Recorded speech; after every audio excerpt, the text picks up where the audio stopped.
Ahmedabad municipal કોર્પોરેશનમાં Chandkheda community health centre ખાતે ફરજ બજાવનારા તત્કાલીન મેડિકલ ઓફિસર ડૉક્ટર બ્રિજેશ કટારાને ખાતાકીય તપાસ બાદ નોકરીમાંથી બરતરફ કરવામાં આવ્યા છે.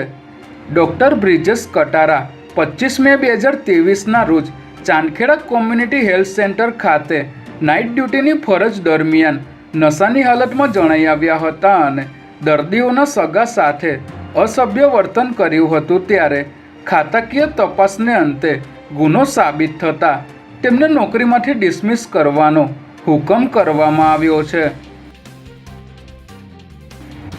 અમદાવાદ શહેરના સાબરમતી વિસ્તારમાં ગઈકાલે ઉશ્કેરાયેલા ટોળાએ મહાકાલીની ચાલી ખાતે રહેતા રહીશો પર પથ્થરમારો કરતા મામલો બીચક્યો હતો. મકાન દબાણના મામલે ટોળાએ પથ્થરમારો કરીને ચાલીમાં રહેતા તમામ રહીશોને જાનથી મારી નાખવાની ધમકી આપી હતી. ત્યારે પથ્થરમારો થતાં એક દંપતીને ઈજા પહોંચી છે, જ્યારે વાહનોમાં પણ તોડફોડ કરવામાં આવી છે. આમ આદમી પાર્ટીના વોર્ડ પ્રમુખ પ્રિતેશ પટેલે ટોળાની આગેવાની લઈને મહાકાળીની ચાલીમાં રહેતા રહીશોને ટાર્ગેટ કર્યા હતા અને પથ્થરમારો કર્યો હતો. ત્યારે આ અંગે સાબરમતી પોલીસે ગુનો નોંધી તપાસ હાથ ધરી છે.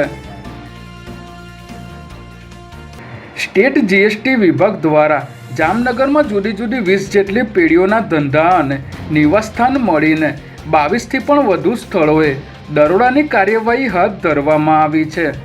આજે સવારે અમદાવાદ, રાજકોટ, ભાવનગર અને જામનગરના સ્ટેટ જીએસટી વિભાગના અધિકારીઓએ જુદા જુદા ધંધાઓ સાથે સંકળાયેલી જામનગરની 20 જેટલી પેઢીઓ પર સાગમટે દરોડાની કાર્યવાહી હાથ ધરી હતી. ત્યારે આ દરોડામાં 80 કરોડથી વધુની કરચોરી પકડાઈ હોવાનું પ્રાથમિક તપાસમાં જાણવા મળ્યું છે. તેમજ આ દરોડામાં એક સીએની પણ સક્રિય ભૂમિકા હોવાનું તપાસમાં સામે આવ્યું છે.